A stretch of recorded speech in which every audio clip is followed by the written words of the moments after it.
Hello students. तो students आज हम आपका क्लास 12th मैथमेटिक्स में जो मैट्रिसेस अपना थर्ड चैप्टर चल रहा है उसे फर्दर प्रोसीड कर रहे हैं। लास्ट टाइम क्वेश्चन नंबर 3 तक हमने देखा था। सेक्शन में इसमें क्वेश्चन दिए गए इसलिए ज़्यादा क्वेश्चन हो रहे हैं हर एक सेक्शन में। लास्ट टाइम हमने डिस्कस किए थे एक्सरसाइज 3.2 बोला ना मैंने आपको, हाँ एक्सरसाइज 3.2 ठीक है ना।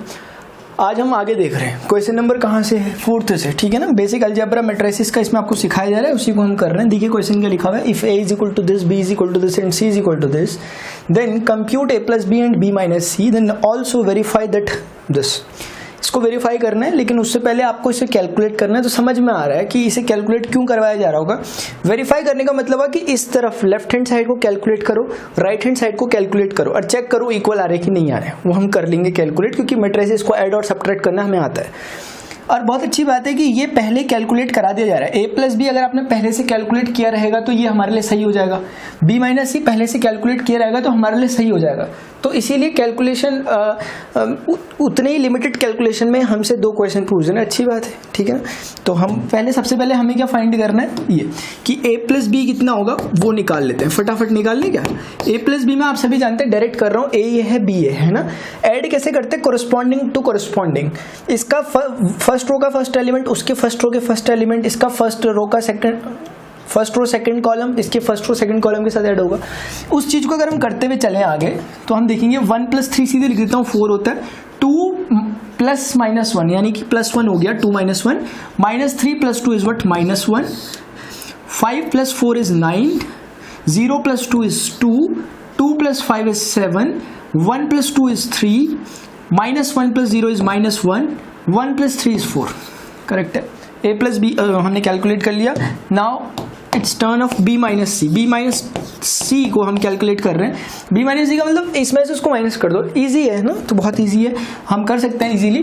3 - 4 is what, -1, -1 -1 -2, 2 - 2 is what, 0, 4 - 0 is 4, 2 - 3 is -1। Correct है ना, सब कुछ समझ में आ रहा होगा। 5 - 2 इज 3। क्यों माइनस कर रहा हूं, क्योंकि ये b माइनस सी करना है मुझे ना, ये कैलकुलेट करना है। नाउ 2 - 1 इज 1, 0 माइनस तो +2 हो जाएगा। Yes, very good. 3 - 3 is absolutely 0। इतना हो गया। तो इन्होंने बोला था इनको कैलकुलेट करो, हमने कर लिया। अब ये बोल लेते कि वेरीफाई भी कर लो, तो ये वेरिफिकेशन वाला जो चीज है वो हम यहाँ से कर रहे हैं यहाँ पर। तो उसके लिए हमें जरूरत है कि पहले किसी भी साइड को ले लेते हैं। जैसे कि मैं लेफ्ट हैंड साइड को ले लेता हूँ। लेफ्ट हैंड साइड कहती है कि a प्लस b माइनस सी, ये हमें करना है। यानी कि a जो लिखा हुआ है, अब मुझे थोड़ा लिखना पड़ेगा, थोड़ा सा मुझे काम करना पड़ेगा यहाँ पर। a को लिखता हूँ 1 2 - 3, a की वैल्यू 502, 502 ऐसे कह दिया मैंने, से 1 - 1 1, ये था, ठीक है। इसमें ऐड करना है b माइनस सी को। तो b माइनस सी मैंने भी कैलकुलेट किया, देखो तभी इन्होंने जानबूझ के हमसे कैलकुलेट करवाया था। b माइनस सी की वैल्यू -1 - 2 0, -1 - 2 0। आप जानते हैं मैट्रिक्स को ऐसे भी लिख सकते हैं स्क्वायर ब्रैकेट के अंदर, या फिर ऐसे भी लिख सकते हैं पैरेंथेसिस में। 4 - 1 3, 4 - 1 3, 1 + 2 0, 1 2 0। बोलो करेक्ट है कि नहीं है। हाँ, लिखने में कोई एरर मत करना। ये कंप्लीट आपके अच्छे खासे कैलकुलेशन को चेक करने के लिए है लेसन 3rd और 4th अलजेब्रा बोलते हैं इस यूनिट को। आप कैलकुलेट कर सकते हैं क्या इजीली। देखो 1 - 1 0 हो जाएगा, क्योंकि हम जानते हैं कोरस्पॉन्डिंग ऐड होंगे। 2 - 2 ये भी 0 हो जाएगा, अच्छी बात है। -3 0 -3 हो जाएगा, चलो ठीक है। अभी 5 + 4 इज 9, 0 + -1 तो -1 हो जाएगा। 2 में 3 ऐड होगा, then it will be 5। 1 + 1 is 2, -1 + 2 is -1 नहीं +1 होगा, समझ रहे हो आप। -1 में अगर 2 ऐड करेंगे, 1 + 0 इज व्हाट, 1। इतना फिलहाल ही आया है। अगर हमारा वो जो राइट हैंड साइड है उसको अगर हम कैलकुलेट करें, वो भी अगर यही आ गया तो हो गया प्रूफ। फिर राइट हैंड साइड हम कैलकुलेट कर रहे हैं, it is a plus B ना, a प्लस बी डायरेक्ट लिख दूं, 4 1 -1, ये 4 1 -1, 9 2 7, 3 - 1 4, 3 3 - 1 4, कितना लिखा था वो, 3 - 1 4, ये भी हो गया। अभी समझ तो रहे हो ना आप, a प्लस बी था ना, मैंने a प्लस बी लिखा। अब मैं -c करूंगा, इसमें से ऐसे करूंगा और c की जो भी वैल्यू से लिखूंगा यहाँ पर ऊपर से देख के। कहाँ हो भाई c आप, 4 1 2, अच्छा 4 1 2 ये हो गए, और 0 3 2 एंड 1 - 2 3, ये हो गया। बोलो प्रॉब्लम है इसमें कुछ? अब इजीली हम इसे थोड़ा सॉल्व कर सकते हैं। कैसे करेंगे सॉल्व? दिख तो रहा होगा ना बराबर, मैं इसे थोड़ा सा ऐसे कर लेता हूँ। चलो देखो, 4 - 4 इज व्हाट? 0। 1 - 1 इज 1, 0। माइनस करना है, ठीक है, इस बार ध्यान रखना, पहली बारी में प्लस का साइन था, माइनस कर। -1 -2, तो -1 और -2 is what? -3। 9 - 0 is 9। 9 - 0 is very good 9। 2 - 3 is -1. 7 - 2 is +5. 3 - 1 is 2. -1 minus plus, तो -1 + 2 is what? +1. 4 - 3 only 1, तो 1 आ गया। ठीक है, अब आप मुझे कुछ बोलने की जरूरत है कि समझ गए? वेरी गुड, बहुत समझदार हो। देखो इधर हो गए इक्वल, ठीक है ना, left hand right hand equal ही हो होंगे, देख लो, एक एक वैल्यू इज इक्वल है।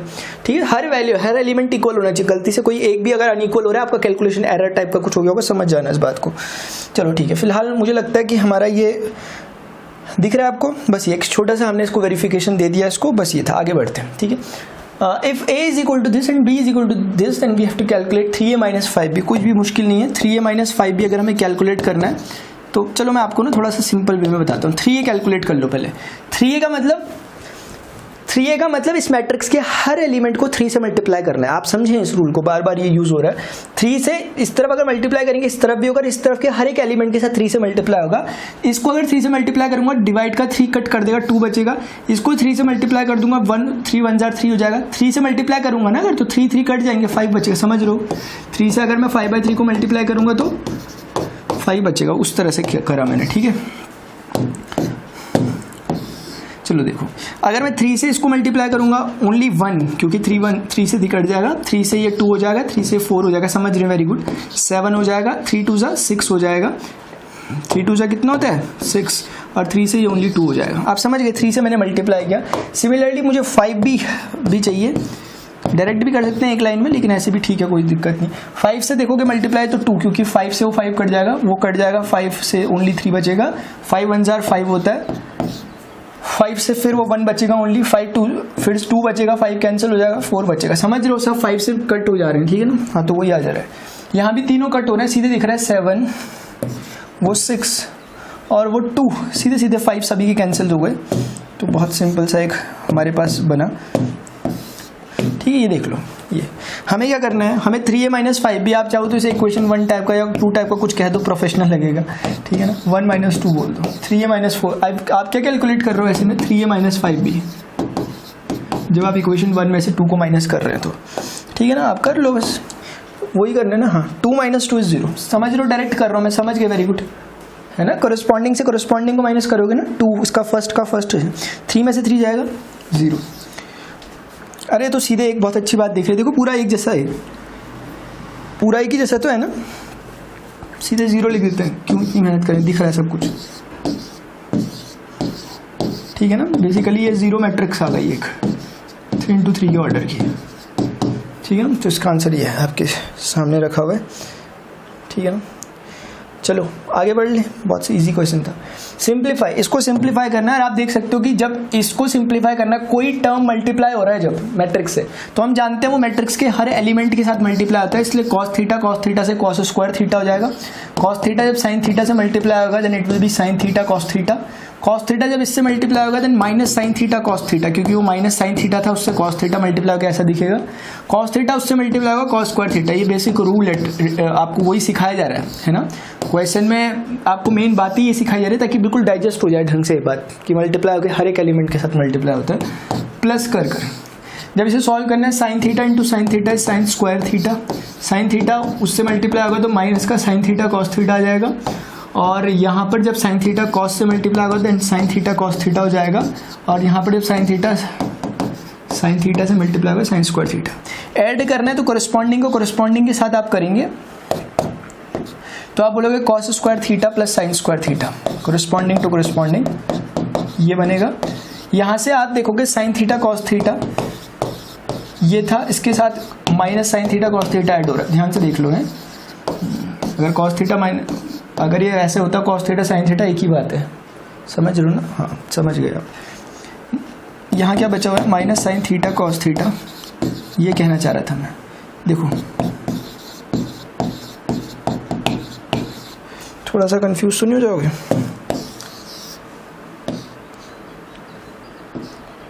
ठीक है, देखो कॉस स्क्वायर थीटा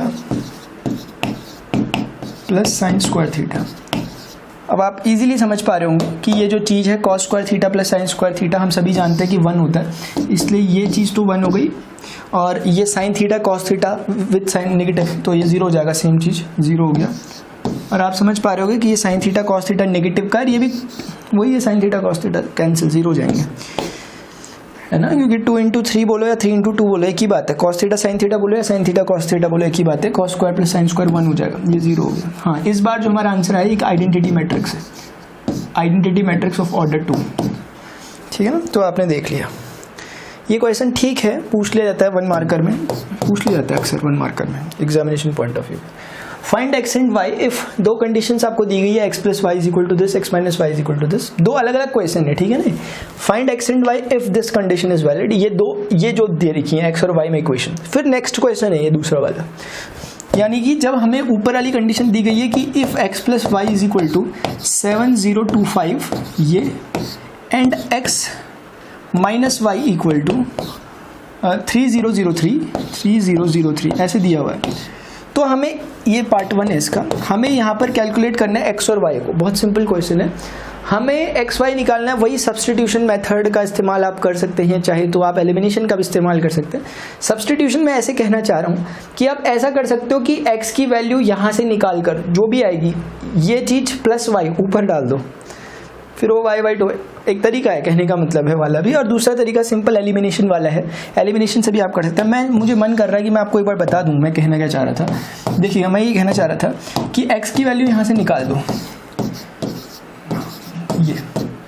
ये हो गई, और ये अंडरस्टूड है। y कोई ऐसा वैसा कोई नहीं है, y एक मैट्रिक्स अपने आप है, क्योंकि मैट्रिक्स में से मैट्रिक्स ही माइनस होगी, और ये मैट्रिक्स 2 इंटू 2 के ऑर्डर की ही होगी। ये y जो दिख रहा है ना, ये कुछ ऐसा होगा, कुछ ABCD टाइप का कुछ एक मैट्रिक्स होगी, यहाँ पर ऐसा टाइप का होगा कुछ y।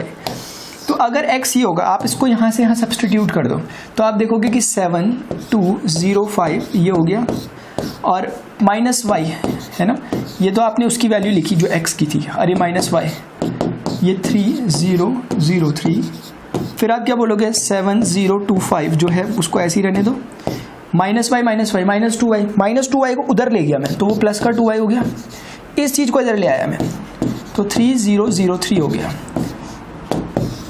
तो आप इसे देख सकते हो, 7 में से 3 गया 4 हो जाएगा, 0 माइनस 0 0 हो जाएगा, 2 माइनस 0 5 माइनस 3 2 हो जाएगा, इज इक्वल टू 2y आ रहा है, तो 2 को मैं इधर ले आया। अब आप समझते हो ये चीज़ कहना चाह रही है कि सबको 2 से डिवाइड करो या फिर सबको हाफ से मल्टीप्लाई करो, एक ही बात है, सारे एलिमेंट्स मल्टीप्लाई होंगे, तो आप समझते हैं कि इसका आंसर हो जाएगा 2 2 ज़ा 4, क्योंकि कैंसिल हो जाएगा, 0 0, ये 1 हो जाएगा, ये 1 हो जाएगा, बेसिकली ये इसका आंसर है y का।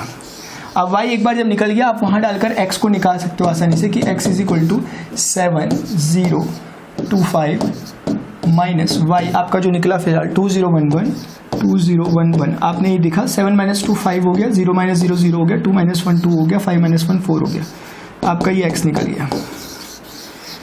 तो इस तरह से आपने x की और y की कोरिस्पॉन्डिंग वैल्यूज निकाल दी है, ठीक है ना। हाँ, ऐसे ही होता है बस, लेकिन ये मैं बता रहा था कि ये एक तरीका है जो हमने यूज़ किया यहाँ पर, ये एक तरीका है, इसको मैंने साइड में रख देता हूँ ऐसे करके।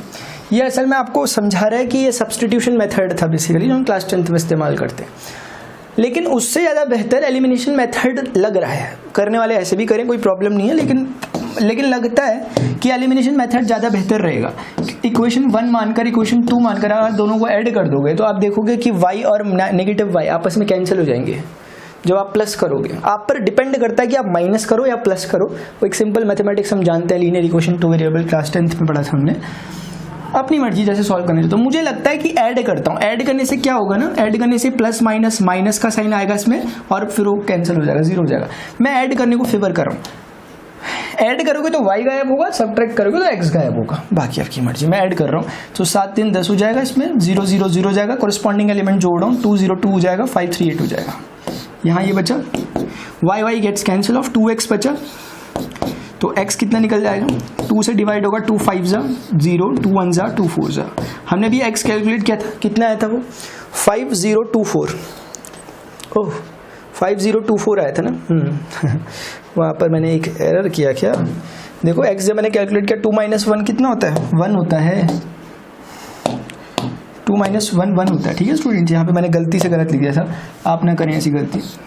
देखो वो सही है, तो अभी आप मैच करोगे तो सही हो रहा है 5014। ठीक है, अब आप इसी प्रोसेस से चाहें तो y को निकाल सकते हो सब्स्टिट्यूट करके, या फिर एलिमिनेशन से ही निकाल सकते हो। एलिमिनेशन से मेरे कहने का मतलब ये है, ठीक है, ये सब्स्टिट्यूशन मेथड से चाहो तो इस्तेमाल कर सकते हो। एलिमिनेशन मेथड कहने का मेरा मतलब ये है कि यही जो चीज़ है, इन दोनों को अगर आप आपस में इस बार प्लस ना कर कर माइनस करोगे, अगर आप यहाँ पर इस बार प्लस ना कर कर माइनस करते हो, इस बार अगर आप माइनस कर रहे हो, तो आप देखोगे कि x में से x जाएगा 0 हो जाएगा, y में से माइनस करोगे माइनस y को, तो ये 2y हो जाएगा, y माइनस y तो 2y, तो यहाँ बचा 2y is equal to, minus कर रहे हो तो 7 में से 3 गया 4, 0 - 0 0, 2 - 0 2, 5 - 3 2, y कैलकुलेट कर लो, 2 से डिवाइड कर लोगे ना सबको, 2 2 = 4, 2 1 = 2, y आ गया। आपने पहले जब कैलकुलेट किया होगा, अगर आपको दिख पा रहा हो तो 2011 वही है, ठीक है ना। अगर नहीं दिख रहा तो अब देख लो, ठीक है ना, 2011 यही किया था हमने। ठीक है, तो स्टूडेंट्स आपने देख लिया, ये इस तरह से हम इसे कैलकुलेट कर सकते हैं किसी भी मेथड से। मैंने जस्ट इतना दिखाया कि सब्स्टिट्यूशन भी लग सकता है, एलिमिनेशन भी लग सकता है, वो आप पर डिपेंड करता है आप किससे करना चाह रहे हो। एलिमिनेशन ज़्यादा बेहतर रह रहा है वैसे, बाकी आपकी मर्जी अपनी, ठीक है ना। चलो ये हमने कर दिया वाला पोर्शन, तो मैं इसको यहाँ से हटा देता हूँ, ठीक है ना, क्योंकि हमने ये कर दिया इसका फर्स्ट पार्ट जो दिया हुआ था उन्होंने। अभी सेकेंड पार्ट कर रहे हैं, एक्स वाई की वैल्यू निकालने के लिए कहा था हमने, निकाल दी। और ध्यान रखें एक्स वाई कोई मैट्रिक्स है, तभी तो दो मैट्रिक्स का एडिशन कर मैट्रिक्स आ रही है, सब्ट्रैक्ट करके मैट्रिक्स आ रही है, हमने इसलिए मैट्रिक्स फॉर्म में उनके आंसर दे दिए। ठीक है, आपको दिख रहा होगा एक्स ये वाला है और वाई ये वाला है, आपकी मर्जी है आप उसको किस तरह से करना चाहते हैं, दोनों में आंसर सेम है। चलो ठीक है, अभी एक दे रखा, एक दिया हुआ है 2x + 3y = 2 4 3 0 and 3x + 2y = 2 - 2 -1 5। कैसे सॉल्व करेंगे? तो मुझे लगता है आप चाहो तो सब्स्टिट्यूशन से भी कर सकते हो, नो डाउट, लेकिन वो थोड़ा सा जरा लेंथी हो जाएगा मुझे लगता है, क्योंकि हमें सब एलिमिनेशन ज़्यादा बेहतर लग रहा है यहाँ पर। और एलिमिनेशन में भी डायरेक्ट एलिमिनेट नहीं हो रहा है, इससे पहले हमें कुछ खास मल्टीप्लाई करने की जरूरत नहीं पड़ रही थी, सीधे प्लस या माइनस करना पड़ रहा था क्योंकि कोफिशिएंट सेम थे। इस बार आप देखोगे सीधे प्लस या माइनस करने से कोई फायदा नजर नहीं आ रहा। अगर आप चाहते हो कि x गायब हो तो आप दोनों के x की कोफिशिएंट को सेम बनाओ जो क्लास 10th में करते थे। कैसे बनेगा सेम? तो आप जानते हो कि अगर मैं इस वाली टर्म को 3 से मल्टीप्लाई कर दूं, इस तरफ भी और इस तरफ भी करना पड़ेगा मुझे फिर, और इस वाले को अगर मैं 2 से मल्टीप्लाई कर दूं, इस तरफ किया तो उस तरफ भी करना पड़ेगा। इससे क्या हो जाएगा कि ये 3 2 6x हो जाएगा और ये 3 2 6x हो जाएगा, तो 6x सेम हो जाएंगे, हम उसे माइनस कर लेंगे। तो फिलहाल पहले इसको थोड़ा सा मॉडिफाइड वे में लिख लेता हूँ, फिर माइनस करेंगे। 3 2 6x हो गया, 3 3 9y हो गया, इक्वल टू यहाँ 3 से जब मल्टीप्लाई होगा 3 2 6, 3 3 9, 3 4 12, 3 0 0 हो जाएगा। आप समझ रहे हो मैं कौन सा कर रहा हूँ? इस वाले को किया मैंने, इस वाले को, ठीक है ना, इस वाली उसको लिखा है मैंने, समझ रहे हो आप? ऐसे ट्रांसफॉर्म हो गई, फिलहाल इसे हटा देता हूँ। चलो ठीक है, तो ये क्या कहूँ मैं इसे, इक्वेशन 1 कह देता हूँ, ठीक है ना। ये ए थी इक्वेशन और ये बी थी, ए से 1 निकली है, बी से अब 2 निकलेगी, ठीक है। इस बी वाली को थोड़ा सा मॉडिफाइड वे में अगर हम लिखें तो लिख सकते हैं 2 3 6x, x ऐसा बनाते हैं, 2 2 4y, 2 2 4, 2 2 4, 2 1 2, 2 5 10। आराम से इसे सॉल्व कीजिए, जल्दी से स्टूडेंट सॉल्व कीजिए और बताइए मुझे x और y का आंसर कितना है आपका। चलिए ठीक है, कर लिया सॉल्व। देखो हम क्या करेंगे, ये इक्वेशन नंबर 2 बन गई और हम सभी जानते हैं कि हमने इसे मल्टीप्लाई किया ही इसलिए था ताकि कोफिशिएंट सेम बने, और कोफिशिएंट सेम बन चुके हैं और हम इसे अब थोड़ा सॉल्व कर रहे हैं। तो सॉल्व करने में बेहतर रहेगा कि हम इसे माइनस कर लें, माइनस कर लें, माइनस कर लें। तो जब आप माइनस करोगे आप देखोगे कि करस्पॉन्डिंग टू करस्पॉन्डिंग करना, ठीक है ना। प्रॉब्लम में तो नहीं आओगे ना? हाँ, 6 में से 4 जाएगा तो कितना होगा 2, 9 में से 4 जाएगा, लेकिन 4 के आगे खुद नेगेटिव है तो 9 माइनस माइनस प्लस 13 हो जाएगा। 12 माइनस 2 है, लेकिन उसके आगे हमें 12 में से माइनस करना है -2 को, तो 14 हो जाएगा। 0 - 10 इस तरफ ये बचा, और यहाँ पर 6x तो गायब हो गया आपस में 6x, और ये प्लस माइनस के आगे कौन सा साइन आ गया? माइनस बन गया, तो 9y में से 4y जाएगा तो ओनली 5y। चलो ठीक है, अब आप जानते हो कि y = कितना हो जाएगा यहाँ से 2/5, 5 से सब डिवाइड हो जाएंगे ना हर एक एलिमेंट, 13/5 14/5 एंड -10/5 दैट इज -2। यह आ गया आपका y का आंसर। अब आपको एक x का आंसर चाहिए। अब x के लिए चाहो तो आप दोबारा से एलिमिनेशन के प्रोसेस को करो, लेकिन मुझे लगता है कि नहीं, हमें इस बार कुछ और कर लेना चाहिए, ठीक है ना, क्योंकि ऐसे में वरना बोरिंग आ जाएगी। इस बार कुछ और करते हैं, मतलब इस बार सब्स्टिट्यूशन से कर देता हूँ। 2x + 3y इक्वल टू, कोई भी की इक्वेशन को पकड़ लो, 2340 दे रखी है, 2340 दी थी। मैं इस बार क्या कर रहा हूँ, मैं थोड़ा सा कुछ अच्छा सा लगे इसलिए मैं ऐसा कर रहा हूँ इस बार कि y की वैल्यू को वहाँ डालूंगा, यहीं से x निकाल रहा हूँ, यानी 2x = 2430 होगा और -3y होगा इसमें से ना, 3y को माइनस करना है इसमें से, समझ लो। 3y को माइनस करने का मतलब 3 को इससे मल्टीप्लाई करो, कितना हो जाएगा 6/5।